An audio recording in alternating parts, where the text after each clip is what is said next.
اعوذ باللہ من الشیطان الرجیم بسم اللہ الرحمن الرحیم الحمد للہ رب العالمین احمدہ واستعینہ واؤمن بہ واتوکل علیہ واستہدیہ واستنصرہ واصلی واسلم علی خاتم انبیائہ وافضل سفرائہ حبیب الہ العالمین ابی القاسم محمد صلی اللہ علیہ وعلی اہل بیتہ الطیبین الطاہرین المعصومین الہداۃ المہدیین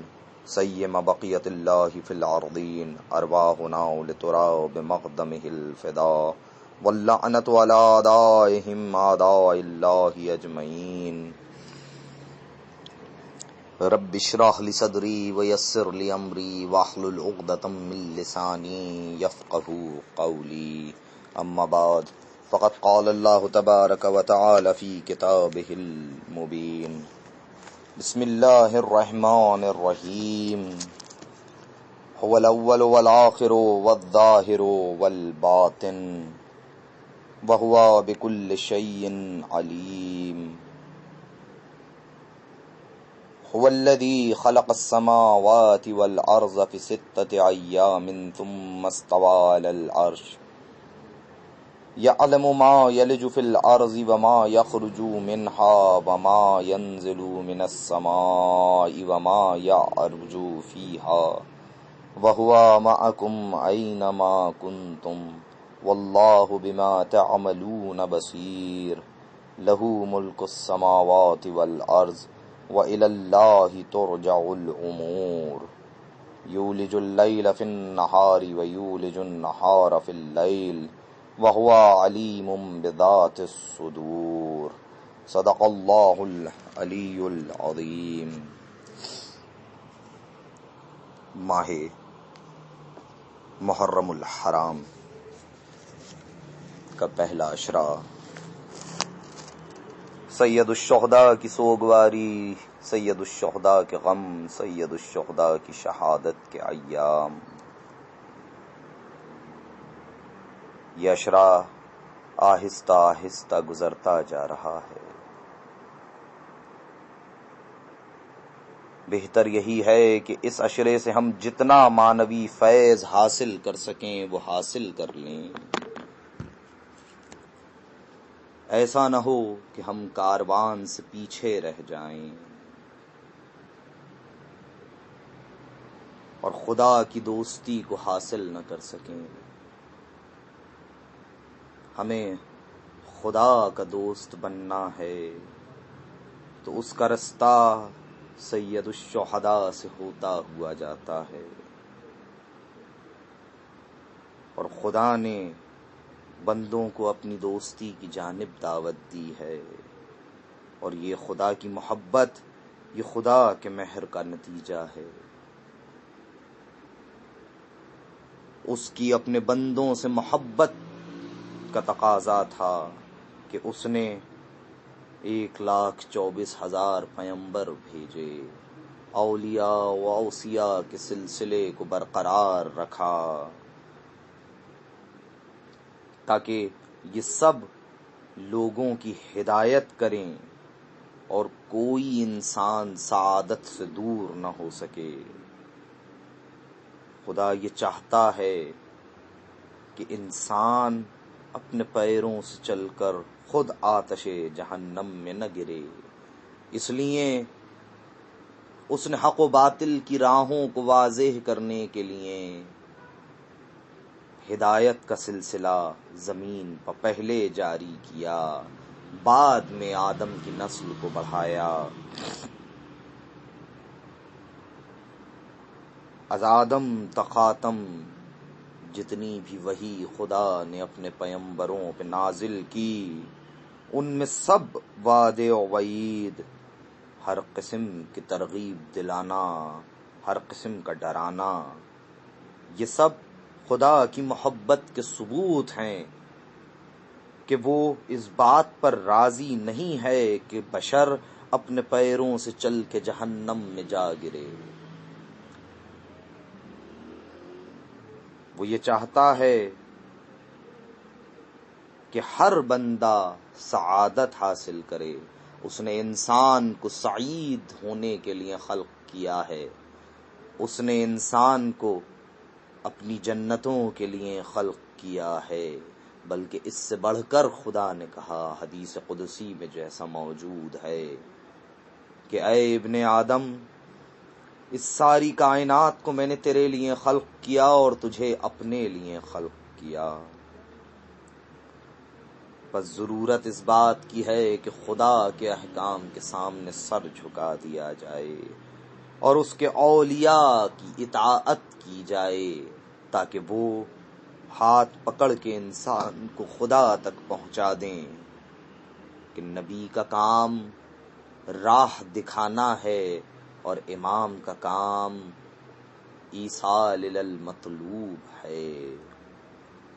بس ہمیں ولی خدا تک آنا ہوگا تاکہ ہم خدا تک پہنچ سکیں۔ یہاں ایک سوال یہ اٹھتا ہے کہ اگر خدا بندوں سے اتنی ہی محبت کرتا ہے تو اس نے بندوں کا راستہ کیوں نہ روک لیا کہ وہ اصلاً ابداً کسی بھی صورت میں ہرگز گناہ کی طرف نہ جا سکیں اور کسی گناہ کا ارتکاب نہ کر سکیں؟ تو اس کا جواب بہت سادہ ہے کہ اگر خدا ان کی راہوں کو بند کر دے اور گناہ کی طرف جانے کے ان کے رستوں کو مسدود کر دے تو انسان میں اور دوسری مخلوقات میں کوئی فرق باقی نہ بچے گا کہ یہ سلب اختیار پر محمول ہوگا، اور خدا کی حکمت کا تقاضا یہ ہے کہ انسان مختار رہے اور اس کے پاس یہ صلاحیت، یہ اختیار موجود رہے کہ وہ چاہے تو گناہ کرے، چاہے تو گناہ کو ترک کرے، چاہے تو گناہ کو ترک کر کے ثواب کا استحقاق پیدا کر لے، یا گناہ کو اختیار کر کے اپنے پیروں سے چل کے جہنم میں جا گرے۔ لیکن خدا نے یہ نہیں چاہا کہ انسان جہنم میں جائے۔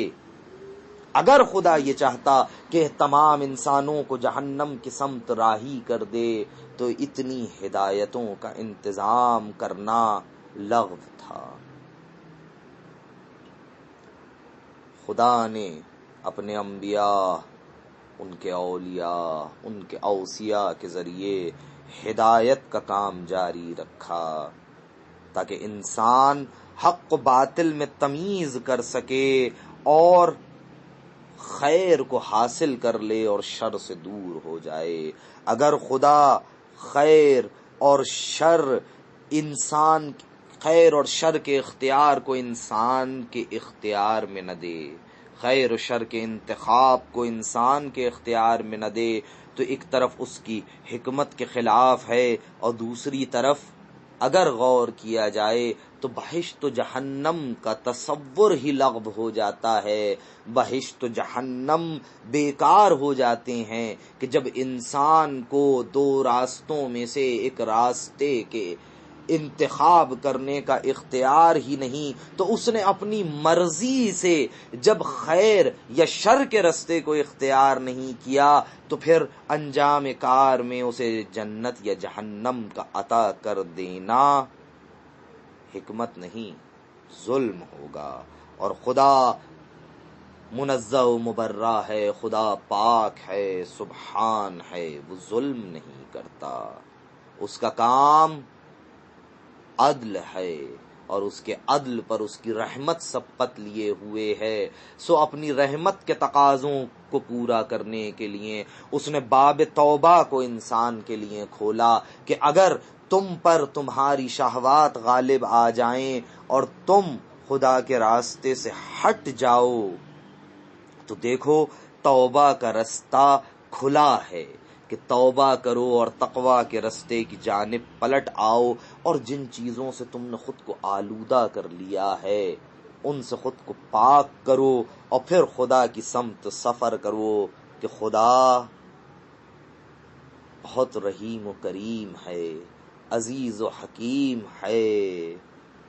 اور وہی خدا ہے جو ہر شے کا علم بھی رکھتا ہے اور ہر شے پر پوری قدرت بھی رکھتا ہے۔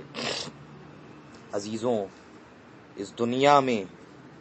جس طرح سے ہدایت کا سلسلہ ہے اسی طرح سے شیطان اپنی تمام قوتوں کے ساتھ بہکانے پر مامور ہے. اور آج کل جو ہم سوشل میڈیا پر دیکھتے ہیں کہ ایک بات بہت گردش کرتی ہے کہ فلاں صاحب مولا کے منظور نظر، فلاں صاحب مولا کے منظور نظر، فلاں صاحب مولا کے منظور نظر. اور اس کی دلیل کیا ہے؟ وہ دلیل یہ ہے کہ جب دنیا کا کوئی شخص کربلا اور نجف اور ایران یا شام نہ جا سکتا تھا، اس وقت بھی یہ وہاں چلے جایا کرتے تھے اور مولا ان کو طلب کر لیا کرتے تھے. تو جان لیجئے کہ ایسا ہرگز نہیں ہے. کسی کے مولا کا منظور نظر ہونے کا مطلب یہ نہیں ہے کہ مولا اسے اپنے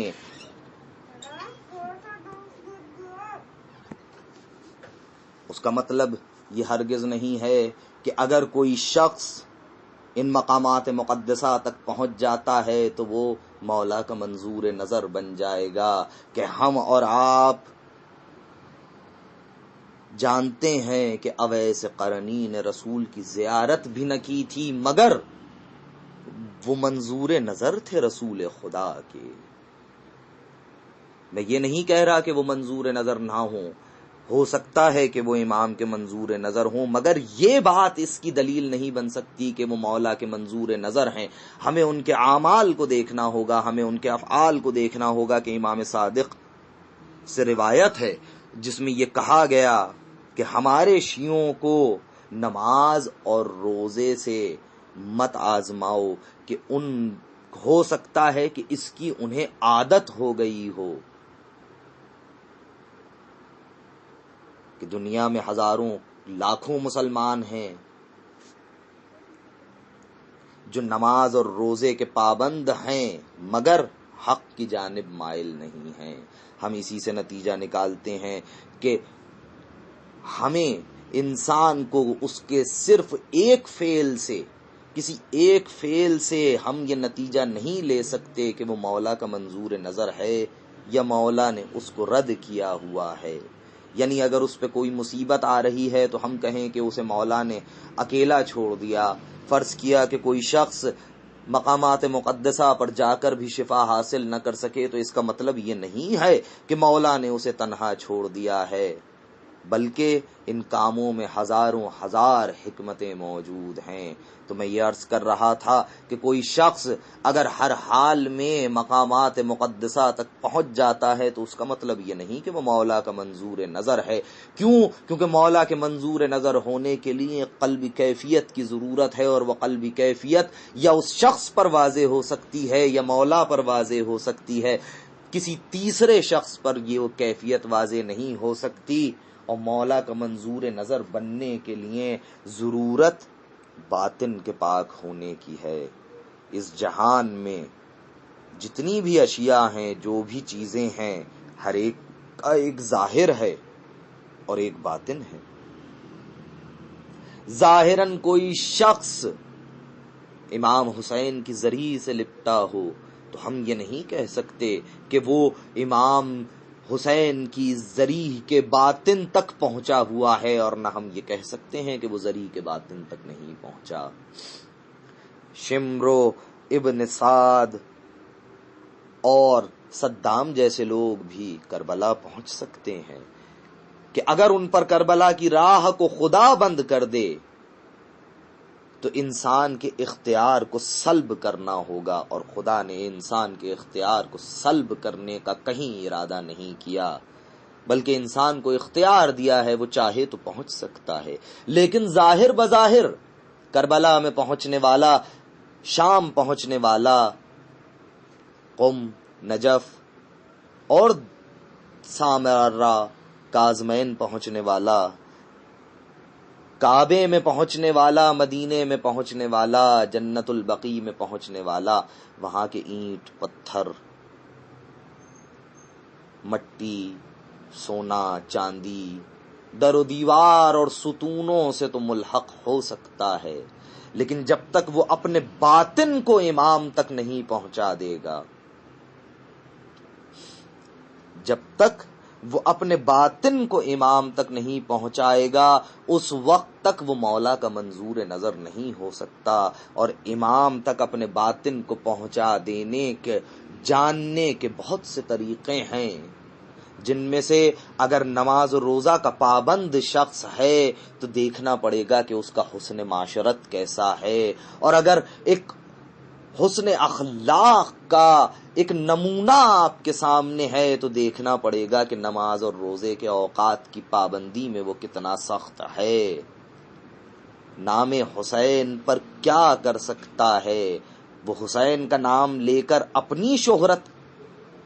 کے لیے کام کر رہا ہے یا حسین کے مقصد کے لیے کام کر رہا ہے؟ عزیزوں، صرف نوحہ پڑھ دینا، منقبت پڑھ دینا، منبر پہ بیٹھ کر لخلقہ زبانی کے ذریعے لوگوں کو رلا دینا اس بات کی دلیل نہیں ہے کہ وہ مولا کا منظور نظر ہے۔ کسی شخص کے نوحے کو سن کر آپ کی آنکھوں سے آنسوؤں کا جاری ہو جانا اس بات کی دلیل نہیں ہے کہ وہ مولا کا منظور نظر ہے، یا مجلسوں میں بلند آواز سے گریہ کرنا اور اپنے نوحوں میں، اپنی منقبتوں میں امام سے اپنے توسل کو ظاہر کرنے کے لیے اشک بہانا بھی اس بات کی دلیل نہیں ہے کہ کوئی مولا کا منظور نظر ہو گیا ہے۔ کیوں؟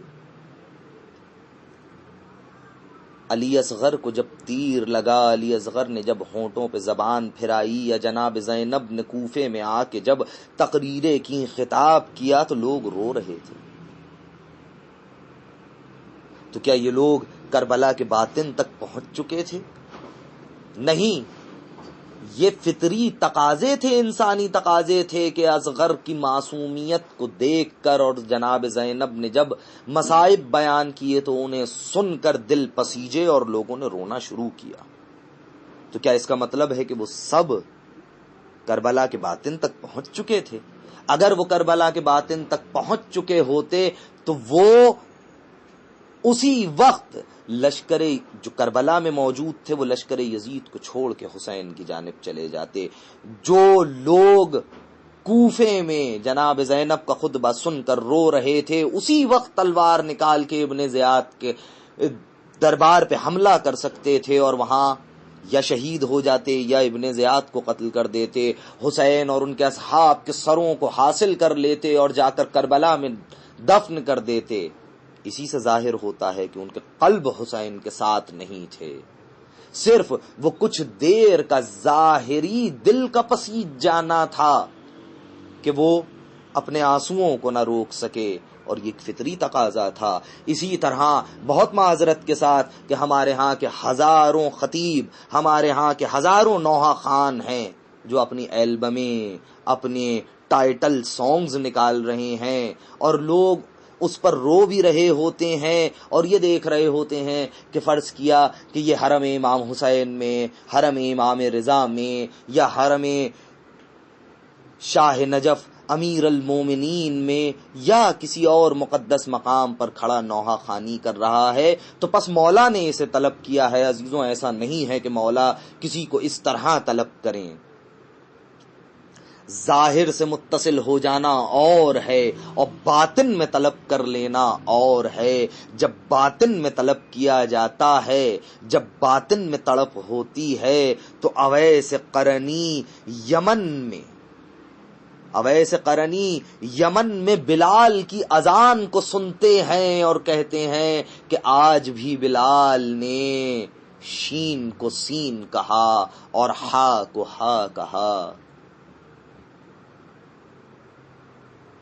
جب باطن متصل ہوتے ہیں تو امام طلب کرتے ہیں۔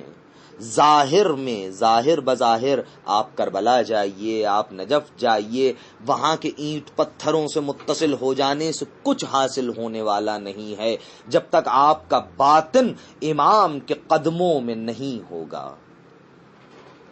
جب تک آپ اپنی تمام خواہشات کو امام کے قدموں پر قربان نہیں کر دیں گے اس وقت تک امام سے باطنی رابطہ استوار ہونا ممکن نہیں، اور جس کا باطنی رابطہ امام سے استوار ہو جائے وہ ہے جو مولا کا منظور نظر ہے۔ ورنہ دنیا میں معروف ہو جانا اور مشہور ہو جانا اس بات کی دلیل نہیں ہے کہ کوئی مولا کا منظور نظر ہے کہ امام کے کتنے ہی اصحاب ہیں جو ان کے منظور نظر ہیں مگر ساری زندگی گمنامی میں گزاری ہے۔ آج بھی ہم دیکھتے ہیں کہ کتنے وہ شعراء، کتنے وہ نوحہ خان تھے جنہوں نے ان کے کلام پڑھے،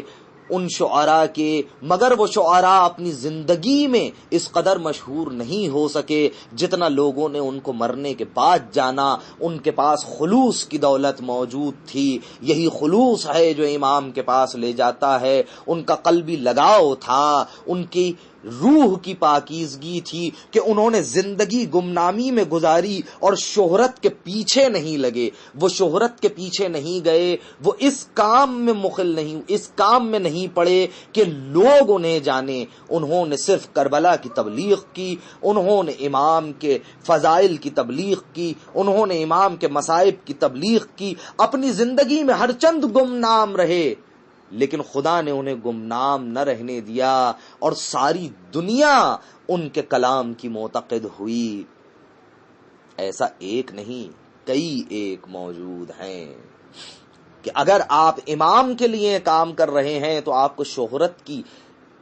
کوئی فکر نہیں ہونی چاہیے، آپ میں ذرہ برابر شہرت کا خیال نہیں آنا چاہیے، غرور و تکبر نہیں آنا چاہیے۔ اگر آپ کے کام میں خلوص ہے تو خدا اس کام کو خود بلند کرے گا، اور آپ کے کام میں خلوص نہیں تو جان لیجئے کہ اپنے وقت میں بہت مشہور رہنے والے لوگ آج گمنام ہیں۔ اور ان دونوں باتوں کو چھوڑتے ہوئے کہ اپنے وقت میں کوئی مشہور ہو جائے یا وقت کے بعد مشہور ہو جائے، کتنے ہی کروڑوں محب ہیں، کتنے ہی کروڑوں شیعہ ہیں جو گمنام اس دنیا سے چلے گئے ہیں۔ تو کیا وہ مولا کے منظور نظر نہیں تھے؟ یعنی اگر ایک شخص کو دنیا نہیں جانتی تو کیا وہ مولا کا منظور نظر نہ ہوگا؟ اگر ایک شخص جنگل میں ہے، کسی وجہ سے کہیں گم ہو گیا ہے، کہیں پہاڑوں میں، کہیں وادیوں میں چلا گیا ہے، اسے یہ خبر کسی طرح سے پہنچ جاتی ہے یا وہ خود چاند ستاروں کے حساب سے اندازہ لگا لیتا ہے کہ ماہ محرم شروع ہو گیا ہے، اور وہ تنہا بیٹھ کر امام حسین کا ذکر کرتا ہے، تو کیا یہ شخص مولا کا منظور نظر نہیں؟ آپ کے بنائے ہوئے، اس دنیا کے بنائے ہوئے، سوشل میڈیا کے بنائے ہوئے قوانین کے مطابق تو اس شخص کو سیدھا جہنم میں چلا جانا چاہیے کہ دنیا کا کوئی شخص اسے نہیں جانتا کہ یہ مولا کا منظور نظر ہے۔ کسی نے اس کی ویڈیو کو لائک نہیں کیا ہے، کسی نے اس کے کلام کو سنا نہیں ہے، کسی نے اس کی آواز کو سنا نہیں ہے، کسی نے واہ واہ نہیں کی ہے، یہ تنہائی میں بیٹھا ذکر حسین کر رہا ہے اور آنسو بہا رہا ہے۔ جان لیجئے عزیزوں کہ اس سے زیادہ کوئی مولا کا منظور نظر نہ ہوگا کہ جس نے تنہائی میں، اس عالم میں کہ جب کوئی اسے نہیں دیکھ رہا، یا خدا دیکھ رہا ہے یا خدا کے ولی کی اس پر نظر ہے اور وہ ذکر حسین میں مصروف ہے، یہ ہے وہ شخص جو خدا کا منظور نظر، مولا کا منظور نظر ہے۔ اپنی شہرتوں کے لیے معروف ہو جانا، اپنی شہرتوں کے لیے مشہور ہو جانا، اپنے نام و نمود کے لیے مشہور ہو جانا مولا کا منظور نظر نہیں بناتا، بلکہ یہ اس بات پر دلیل ہے کہ خدا نے جو اختیار انسان کو دیا ہے، اس نے اپنے اختیار کو استعمال کیا ہے، غلط استعمال کیا ہے یا صحیح استعمال کیا ہے۔ اس نے اپنی شہرت کے لیے اپنے اختیار کو استعمال کیا، اور خدا کی جانب سے اس کے اختیار کو استعمال کرنے پر جب کوئی قدغن نہیں لگائی گئی ہے تو لیس للانسان الا ما سعی، انسان کے لیے وہی کچھ ہے جو وہ اس کی کوشش کرتا ہے۔ اگر وہ دنیا میں اپنی شہرت اور اپنا نام و نمود چاہتا ہے تو عزیزوں اسے خدا یہ دے گا، اگر خدا اسے یہ نہ دے تو پھر یہ آیت لغو ہو جائے گی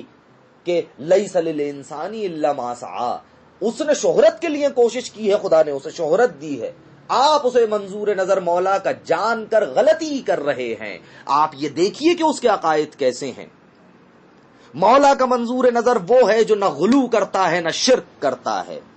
مولا کا منظور نظر وہ ہے جو خدا کی وحدانیت کا صرف اقرار نہیں کرتا بلکہ عملی اظہار کرتا ہے کہ خدا واحد ہے۔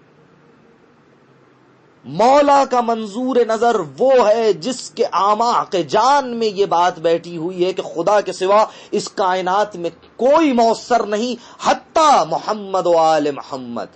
اگر محمد و آل محمد کسی کو کچھ عطا کرنے پہ قادر ہیں تو وہ خدا کی جانب سے عطا کردہ ہے۔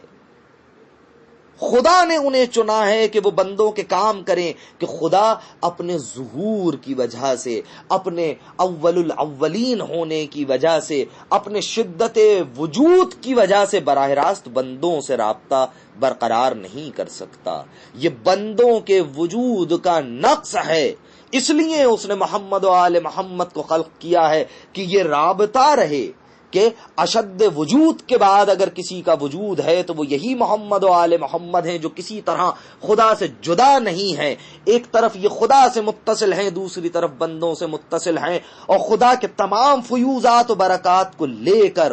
اس فیاض علی الاطلاق کے تمام فیوزات و برکات کو اخذ کر کے یہ بندوں تک پہنچانے پر مامور ہیں، اور یہ اپنے اختیار سے خدا سے اس کے فیوزات و برکات کو لے کر بندوں تک پہنچاتے ہیں، اور اس امانت داری میں کوئی خیانت نہیں کرتے، اور بندوں تک اس کے فیض کو پہنچا دیتے ہیں، اور بندوں کے ہاتھ پکڑ کے خدا سے متصل کر دیتے ہیں۔ ایسا نہیں ہے، وہ شخص جو مولا کا منظور نظر ہوگا اس کے اعماق جان میں یہی بات ہوگی کہ از خود اگر خدا سے جدا کر کے محمد و آل محمد کو دیکھا جائے تو کچھ نہیں ہے۔ یعنی وہ کبھی یہ نہیں کہہ سکتا کہ خدا نے اگر تمہاری دعا قبول نہیں کی ہے تو جاؤ حسین سے لے لو۔ حسین بھی اسی وقت عطا کر سکتے ہیں جب خدا کی مرضی ہو، خدا کی مرضی کے بغیر حسین بھی کسی کو عطا نہیں کر سکتے۔ حر کو حسین نے معاف کیا، یعنی خدا کی مرضی اس میں شامل ہے کہ کوئی شخص ولی خدا کے دروازے پر آ جائے، لیکن اس حال میں کہ وہ خدا کی ذات میں شرک نہ کرتا ہو تو ولی خدا اسے بخشنے کا اختیار رکھتا ہے، اور ولی خدا کا بخشنا خدا کا بخشنا ہے۔ مگر خدا نے قرآن میں صاف کہہ دیا کہ اگر کوئی شخص شرک کرتا ہے تو خدا شرک کو نہیں بخشے گا، شرک کے علاوہ وہ جس گناہ کو چاہے بخش دے۔ تو ولی خدا کے دروازے پہ آ جانے سے انسان کے تمام گناہ معاف ہو سکتے ہیں، اور خدا کا اور امام کا اور رسول کا منظور نظر بن سکتا ہے وہ شخص، مگر شرط یہی ہے کہ اس میں شرک نہ ہو۔ اگر اس نے شرک کیا ہے تو اس نے اپنے شرک سے توبہ کی ہو، اگر اس نے غلو کیا ہے، اگر اس نے بندوں کو، چاہے وہ علی ہوں یا اولاد علی ہوں، رسول خدا ہوں، یا خدا کا کوئی اور نبی ہو، یا خدا کے نبی کے اوصیاء ہوں، اگر اس نے خدا سے مستقل کر کے، خدا سے جدا کر کے ان کی ذات کو جانا ہے، انہیں مؤثر مستقل جانا ہے، انہیں یہ جانا ہے کہ خدا اگر عطا نہ کرے تو یہ عطا کر دیں گے، اگر کچھ اس قسم کے عقائد بنائے ہیں تو جان لیجئے کہ وہ مولا کا منظور نظر نہیں بلکہ منفور نظر ہے۔ ہاں، دنیا میں جو اسے شہرت دی گئی ہے، دنیا میں جو اس کا نام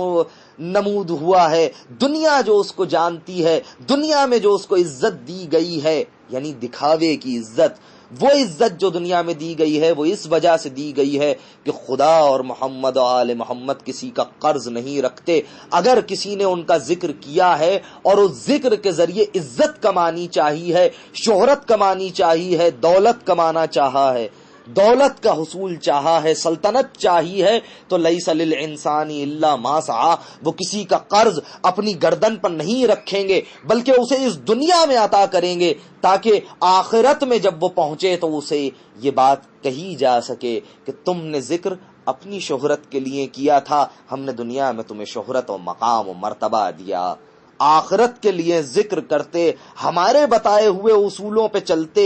وہاں ہمارا ذکر کرتے، ہر حال میں خدا کو یاد رکھتے، دولت و شہرت و عزت پہ تمہاری نظریں نہ ہوتی بلکہ تم یہ جانتے کہ خدا عزیز و حکیم ہے۔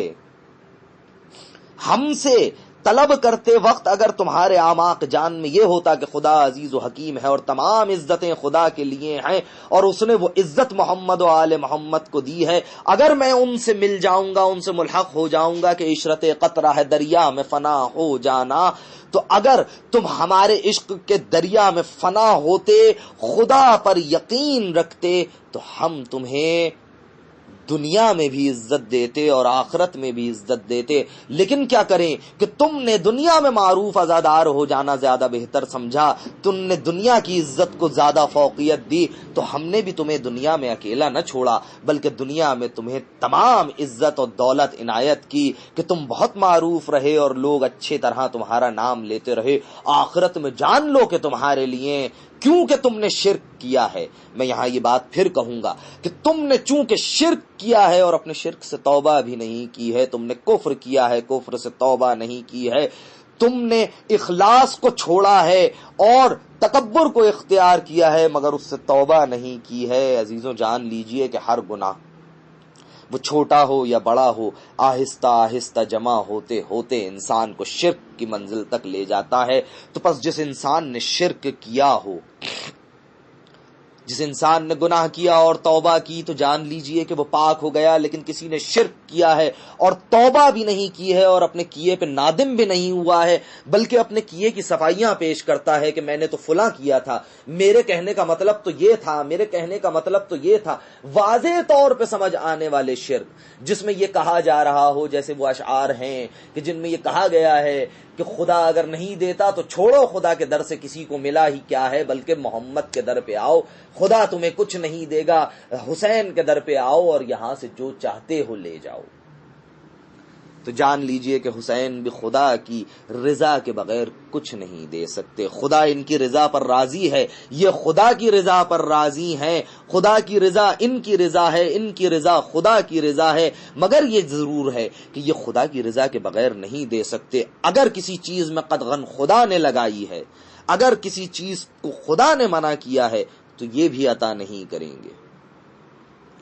خدا کا ارادہ یہ ہے کہ اگر آپ حسین کے در پہ آئیں اور آپ کو ملے، آپ یہ جانتے ہوئے حسین کے در پہ آئے ہیں کہ خدا کا ارادہ یہ ہے کہ میں حسین کے در پہ جاؤں تو مجھے مل جائے، یہ عین توحید ہے۔ مگر آپ کا ارادہ یہ ہے اور آپ حسین کے در پہ جاتے ہیں کہ خدا نے مجھے عنایت نہیں کیا، میں 50 سال سے نمازیں پڑھ رہا ہوں اور خدا نے مجھے کچھ نہیں دیا ہے، میں حسین کے در پہ آؤں گا اور مجھے یہاں ملے گا، تو عزیزوں یہ جان لیجئے کہ ایسا ہو سکتا ہے کہ وہاں سے آپ کو ملے۔ کیوں؟ کیونکہ لوگوں کو بتوں سے مانگنے سے بھی مل جاتا ہے۔ وہ جس چیز کی خواہش کر رہے ہوتے ہیں اور دلیل کے لیے یہ ثبوت لاتے ہیں کہ ہم نے بتوں سے جو کچھ مانگا انہوں نے ہمیں عطا کر دیا، تو وہ عطا ہو جانا اس بات کے لیے نہیں ہوتا کہ وہ بت حقیقی ہو گئے ہیں، بت مستقل ہو گئے ہیں۔ اسی طرح سے اولیاء سے مانگنا، خدا سے مستقل جانتے ہوئے ان سے مانگنا اور کسی چیز کا عطا ہو جانا بھی اس بات کی دلیل نہیں ہے کہ یہ خدا سے مستقل ہو گئے ہیں اور خدا کوئی چیز نہ دینا چاہے تو نعوذ باللہ نعوذ باللہ یہ خدا سے چھین کر کسی کو دے سکتے ہیں۔ نہیں، یہ خدا سے چھین کر کسی کو نہیں دے سکتے، بلکہ اس چیز کا عطا ہو جانا اس لیے ہے کہ خدا تم اپنی گمراہی میں اتنا بڑھ چکے ہو، اتنا آگے جا چکے ہو اپنی گمراہی میں کہ اب تمہارے واپس پلٹنے کی کوئی امید نہیں ہے، تو تمہارے نیک اعمال کی جزا بہرحال قرض ہے اور وہ تمہیں دنیا میں دی جائے گی تاکہ آخرت میں خدا اور ولی خدا کا ذمہ صاف ہو، وہ بری الذمہ ہو اور یہ کہہ سکیں کہ وہ جو تمہیں دنیا میں عطا کیا گیا تھا وہ اسی لیے تھا کہ آخرت میں تمہارا کوئی حصہ نہیں۔ کیوں؟ کیونکہ تم نے شرک کیا ہے۔ تو اے عزیزوں، آج بات نہ جانے کہاں سے کہاں نکل گئی اور ہم سفر کر رہے تھے سورہ حدید کی تفسیر میں اور اس کی تیسری آیت کی جانب بڑھ رہے تھے کہ هو الاول والآخر والظاہر والباطن وهو بكل شيء علیم۔ اس کا ظاہری ترجمہ یہی ہے کہ خدا ہی ہے جو اول ہے، وہی اول ہے، وہی آخر ہے، وہی ظاہر ہے، وہی باطن ہے، اور وہ ہر شے سے عالم ہے، ہر شے کا علم رکھتا ہے۔ یہاں خداوند متعال نے اپنی کچھ متضاد صفات بیان کی ہیں کہ جنہیں ہم دیکھتے ہیں تو ہم یہ جانتے ہیں کہ جو چیز اول ہو وہ آخر نہیں ہو سکتی، جو چیز ظاہر ہو وہ باطن نہیں ہو سکتی، لیکن خدا نے انہی صفات سے اپنی توصیف بیان کی ہے کہ خدا اول بھی ہے، آخر بھی ہے، ظاہر بھی ہے باطن بھی ہے. لیکن عزیزوں جو میں نے مقدمتاً تقریر کی، جو مقدمتاً بیان کیا، اسی پہ اگر غور کریں تو یہ بھی آپ سمجھ لیں گے کہ خدا نے جو بیان کیا ہے اس میں تضاد نہیں ہے، تضاد ہمارے سمجھنے میں ہے. اور اس تضاد کی وجہ یہ بنتی ہے کہ ہم نے خود کو تقوی سے آراستہ نہیں کیا بلکہ گناہوں سے آلودہ کیا ہوا ہے. اور علم حاصل نہ ہونے کی ایک بہت بڑی وجہ یہی ہوتی ہے کہ مجھ جیسا گناہگار جس کا دل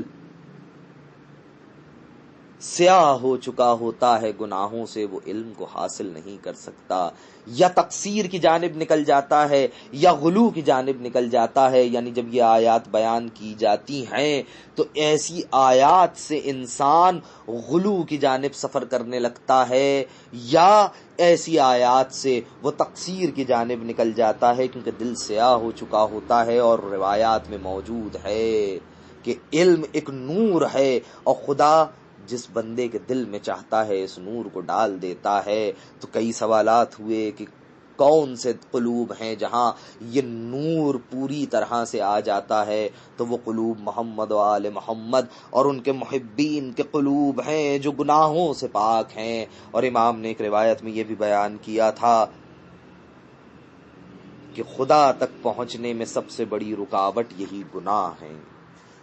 کہ جو بندہ گناہوں میں ملوث ہو جاتا ہے تو اس کا دل تاریک ہو جاتا ہے. اور رسول خدا نے بھی فرمایا کہ گناہوں کی گندگی ہے جو انسان کو خدا تک نہیں پہنچنے دیتی.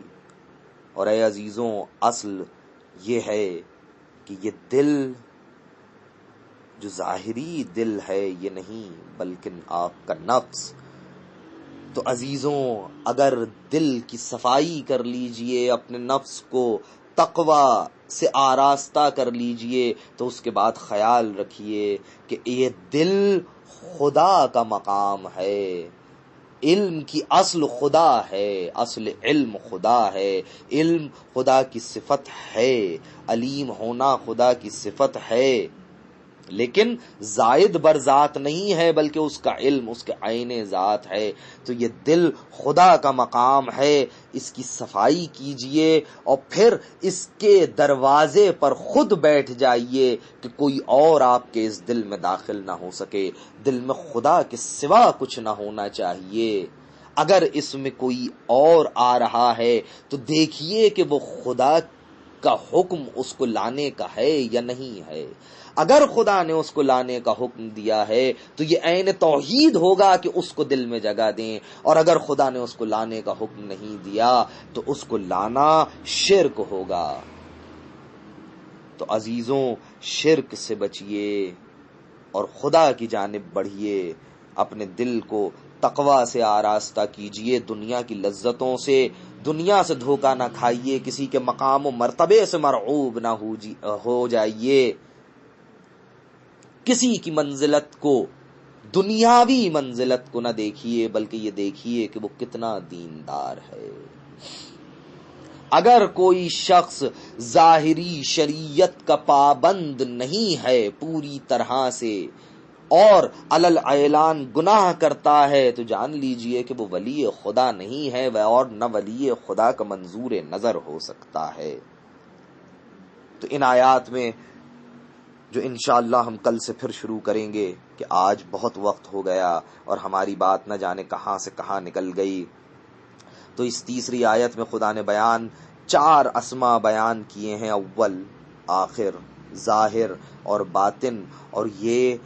امہات الاسماء ہیں. میں سورہ حدید کے اس ترجمے میں اس کی باطنی تفاسیر اور عرفا کے اقوال کی طرف نہیں جانا چاہتا کہ اگر وہاں اس طرف نکلیں تو وہ ایک الگ وادی ہے جو انسان کو عرفان خدا کی اس منزل پر پہنچا دیتی ہے جہاں شرک کا شائبہ بھی نہیں رہتا. لیکن یہاں ہم ظاہری طور پر صرف ان اسماء کے بارے میں جاننا چاہیں گے کہ اول سے کیا مراد، آخر سے کیا مراد، ظاہر سے کیا مراد، باطن سے کیا مراد، کہ بظاہر تو یہ اسماء ایک دوسرے کے متضاد نظر آ رہے ہیں،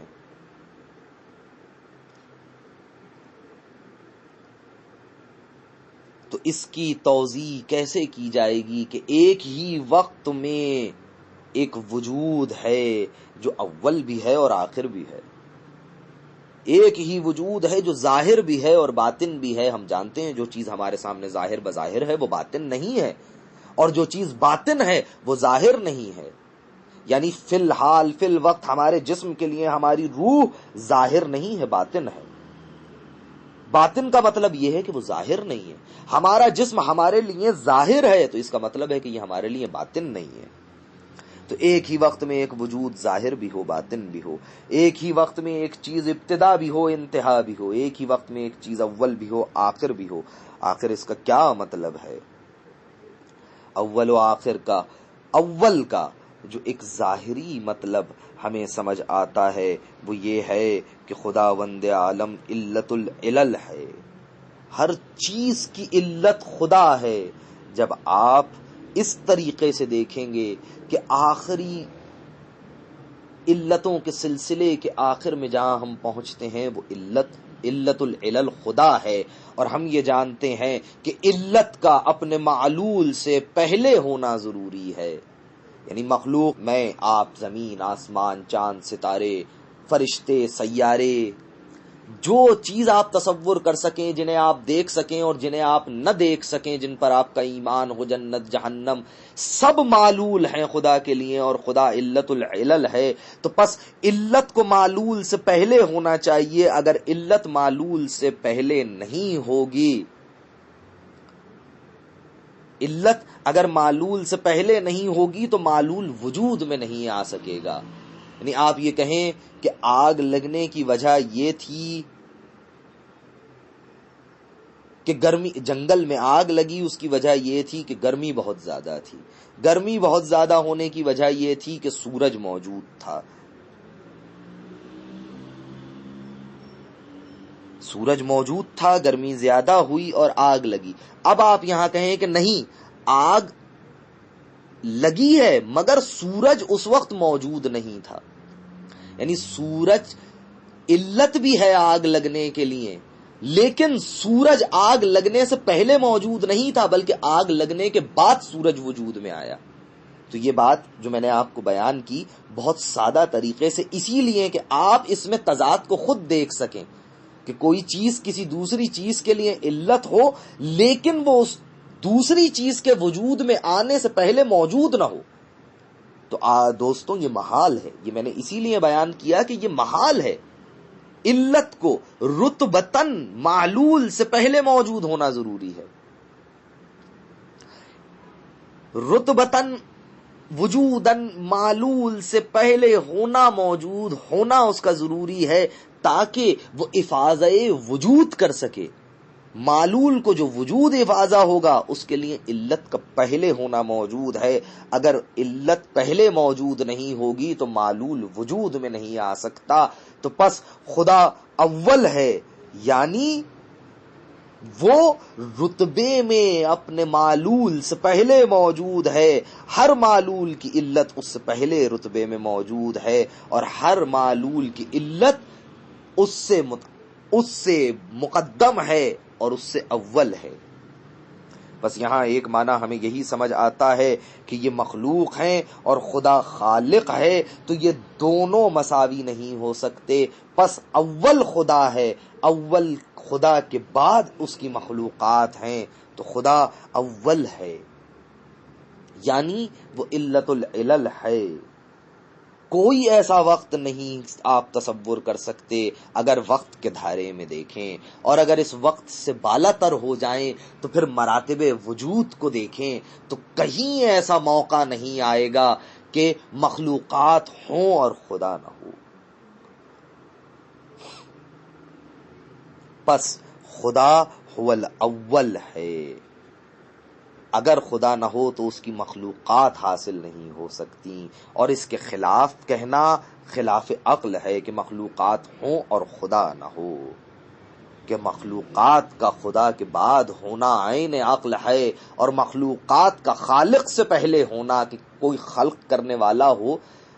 کسی خلق کرنے والے کے بغیر مخلوق وجود میں آ جائے تو پھر وہ مخلوق نہیں ہوگی، کیونکہ مخلوق خالق کی نسبت سے ہے، تو خالق موجود ہے تو مخلوق موجود ہے۔ اور اگر عرض ہم فرض کر لیا جائے کہ مخلوق اور خالق یعنی یہ جو خدا ہے اور وہ جو خدا کی مخلوقات ہیں یہ ہم عرض ہیں، تو یہ بھی غلط ہے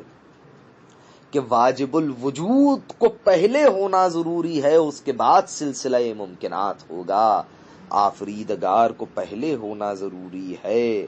اس کے بعد اس کے آفرید شدگان دنیا میں آئیں گے۔ مبدأ ہستی خدا ہے، تو مبدأ ہستی کو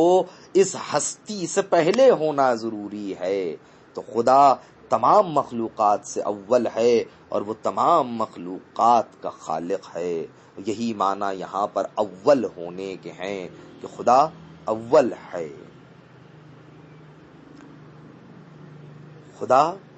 اسی اول کے لیے ایک اور تعبیر استعمال کرتا ہے کہ خدا ازلی ہے، خدا ازلی ہے، یعنی خدا ہمیشہ سے ہے اور ہمیشہ رہے گا۔ اور یہ تعبیر بھی کہ خدا ہمیشہ سے ہے اور ہمیشہ رہے گا یہ ہمارے بیان کا نقص ہے۔ کیونکہ لفظوں کی مجبوری یہی ہے کہ ہم اسے اس طرح سے بیان کر سکیں، ورنہ جہاں وقت کا تصور ہی نہیں وہاں ہمیشہ کا تصور نہیں۔ یعنی خدا ہے، یہ ہمیشہ وقت والا ہمیشہ نہیں کہ ایک وقت ہے جہاں سے خدا شروع ہو رہا ہے اور ایک وقت تک رہے گا۔ خدا ازلی و ابدی ہے، سمدی ہے، خدا اپنی اولیت میں اول ہے اور کوئی ایسا نہیں کہ جو اس کی اولیت میں اس کا شریک ہو۔ خدا سے پہلے کوئی موجود ہی نہیں ہے اور رتبے میں بھی خدا کے ساتھ کوئی موجود نہیں ہے کہ خدا کے سوا جو کچھ ہے وہ اس کی مخلوق ہے، اس سے پائین رتبے میں ہے، اس کے بعد کے رتبے میں ہے۔ اگر وقت کے حساب میں لیں تو اس کے بعد کے وقت میں ہے، یعنی مادی دنیا میں آ کر دیکھیں تو اس مادے سے پہلے خدا ہے، یعنی مادے خلق ہوا ہے تو وقت شروع ہوا ہے۔ وقت کیا ہے؟ یعنی مادے کی حرکت ہے، اس مادے کی حرکت کا نام وقت ہے، تو اس مادے سے باہر آئیے تو اس مادے سے پہلے خدا موجود ہے اور یہ مادہ خدا کی خلقت ہے، خدا سے پہلے کوئی موجود نہیں، وہی اول الاولین ہے، وہی خدا ہے، وہی آغاز گر کائنات ہے اور اسی نے اس کائنات کی ابتدا کی ہے۔ عزیزوں، آج کا بیان بہت زیادہ طویل ہو گیا، اس لیے اس بیان کو ابھی یہیں روکتے ہیں، اور اگر زندگی نے وفا کی تو کل سے پھر اس بیان کو آگے بڑھائیں گے۔ عزیزوں، ہم ایران میں ہیں اور یہاں آج 6 محرم ہو گئی۔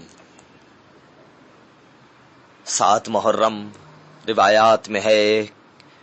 کہ کربلا والوں پر پانی بند ہوگا، حسین کے خیمے اب ساحل دریا سے دور نصب ہیں اور فوجیں جوق در جوق کربلا میں آ رہی ہیں، ایک کے بعد ایک دستہ کربلا پہنچ رہا ہے اور روایات کے مطابق یہ تعداد 30,000 تک پہنچے گی، یا 30,000 سے کچھ کم یا 30,000 سے کچھ زیادہ تک پہنچے گی۔ اور دوسری طرف جو خدا والے ہیں ان کی زیادہ سے زیادہ تعداد 150 افراد کے لگ بھگ ہوگی۔ حسین کربلا میں ہیں اور جیسا اس تقریر کے شروع میں بھی کہا تھا کہ خدا نے کبھی نہیں چاہا کہ انسان خود اپنے پیروں پہ چلتا ہوا جہنم کی وادیوں میں جا گرے، ایسا کبھی خدا نے نہیں چاہا۔ خدا نے اپنے اولیاء، اپنے انبیاء کو اسی لیے بھیجا کہ انسانوں کی ہدایت ہو، اور حسین کربلا کے میدان میں ہدایت پر مامور ہیں۔ فوج اشقیاء کو مسلسل خطبے بھی دیتے ہیں، اپنی حقانیت کو بھی بیان کرتے ہیں اور خدا کی طرف آنے کی دعوت دیتے ہیں۔ عزیزوں، حسین وہ کریم ہیں کہ جنہوں نے آخر وقت تک، یعنی اکبر و اصغر، قاسم و عباس کے شہید ہو جانے کے بعد بھی یہ چاہا ہے کہ یہ لوگ توبہ کر لیں اور خدا کی جانب واپس پلٹ آئیں. تو اے عزیزوں، پھر کہوں گا کہ کسی کے ظاہر کو دیکھ کر اس کو مولا کا منظور نظر، مولا کا عاشق نہ جان لیجئے، بلکہ یہ دیکھیے کہ وہ مولا کے کہے پر کتنا چلتا ہے. تو حسین نے سب کو اپنی جانب بلانا شروع کیا، لیکن جن کے دلوں پر قفل پڑے تھے وہ حسین کی جانب نہ آئے. حتیٰ کہ فوج اشقیاء میں ایک کثیر تعداد ان لوگوں کی موجود تھی جو حسین کو حق پر سمجھتے تھے اور کہتے تھے کہ ہاں ہمیں معلوم ہے کہ حسین حق پر ہیں. حتیٰ کہ پسر سعد اس بات کا معترف تھا کہ حسین حق پر ہیں، یزید باطل پر ہے، مگر خدا کا وعدہ ادھار ہے اور رے کی حکومت ہمارے لیے، رے کی حکومت نقد ہے. اور یہی عزیزوں میں پھر کہوں گا کہ اس وقت وہ راہزن جو نوحہ خانوں کے روپ میں، جو خطیبوں کے روپ میں، وہ راہزن جو آپ کو لوٹ رہے ہیں، وہ حسین کی حقانیت کو بیان کرتے ہیں مگر صرف اپنا مال بنانے کے لیے. کچھ ہیں جو ممبر سے اپنا مال کمانے کے لیے حسین کا سہارا لیے ہیں، کچھ وہ ہیں جنہیں شہرت کا بخار ہے اور وہ اپنی شہرت کی بھوک کو پورا کرنے کے لیے، اپنے اس شہرت کے بخار سے نجات پانے کے لیے نہیں بلکہ اس شہرت کے بخار میں اضافے کے لیے حسین کا نام لیتے ہیں. ایسے لوگوں سے عزیزوں خود کو بچائیے اور تقوی اختیار کیجئے اور تقوی کی سپر کے ذریعے طاغوت سے مقابلہ کیجئے. طاغوت سے ایسے ہی مقابلہ کیجئے جیسے کربلا والوں نے مقابلہ کیا کہ وہاں 6 مہینے کا بچہ ہو یا حبیب ابن مظاہر جیسا سن رسیدہ، مسلم ابن اوسجا جیسا پیر ہو. کسی نے حسین کو تنہا نہیں چھوڑا، کسی نے اپنا نام و نمود نہیں چاہا، کسی نے یہ نہیں چاہا کہ دنیا ہمیں جانے، بلکہ سب نے یہ چاہا کہ حسین کے قدموں پہ اپنی جان فدا کر دیں. حبیب ابن مظاہر روایات میں ہے کہ بچپن سے حسین کے ساتھ ہیں. میں دیگر روایات کو چھوڑتے ہوئے صرف یہاں آتا ہوں کہ حبیب کربلا کے میدان میں جاتے ہیں اور کہتے ہیں کہ حسین نماز ادا کرنا چاہتے ہیں، فی الحال جنگ کو روک دو. عمر ابن سعد کہتا ہے کہ جاؤ حسین سے کہہ دو جتنی نمازیں پڑھنی ہیں پڑھ لو، ان کی نماز قبول نہ ہوگی. حبیب عشق حسین سے سرشار تلوار کھینچ لیتے ہیں کہ کیا کہا کہ حسین کی نماز نہ ہوگی اور تیری نماز قبول ہوگی. اس کے بعد حبیب جنگ کرتے ہیں، پیری میں وہ جنگ کرتے ہیں کہ جوان اش اش کر اٹھتے ہیں، بھوک اور پیاس میں جنگ کرتے ہیں. لیکن تنہا حبیب کتنوں سے لڑے گا. وہ وقت بھی آتا ہے کہ زخموں سے مجروح ہو کر حبیب کربلا کے میدان میں اپنی جان آفرین کے سپرد کرنے کے قریب پہنچ جاتے ہیں تو حسین حبیب کے لاشے پر پہنچتے ہیں اور ان للہ و انا الیہ راجعون کا ورد کرتے ہیں اور حسین حبیب کے لاشے کو اٹھا لے جاتے ہیں.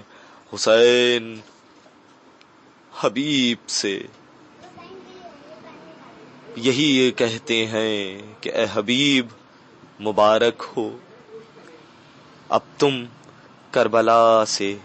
حوض کوثر پہ پہنچو گے اور وہاں میرے نانا تمہیں سیراب کریں گے. ہاں حبیب تم میرے دوست ہو. انسان ایسا بنے کہ حسین کہیں یہ میرا دوست ہے. خود کو امام زمانہ کا شاعر کہہ لینا، خود کو امام زمانہ کا منظور نظر خود اپنی زبان سے کہہ لینا اور ہے، بلکہ آئیے کربلا میں اور دیکھیے کہ حسین حبیب کو اپنا دوست کہہ رہے ہیں. یہ ہے وہ منزل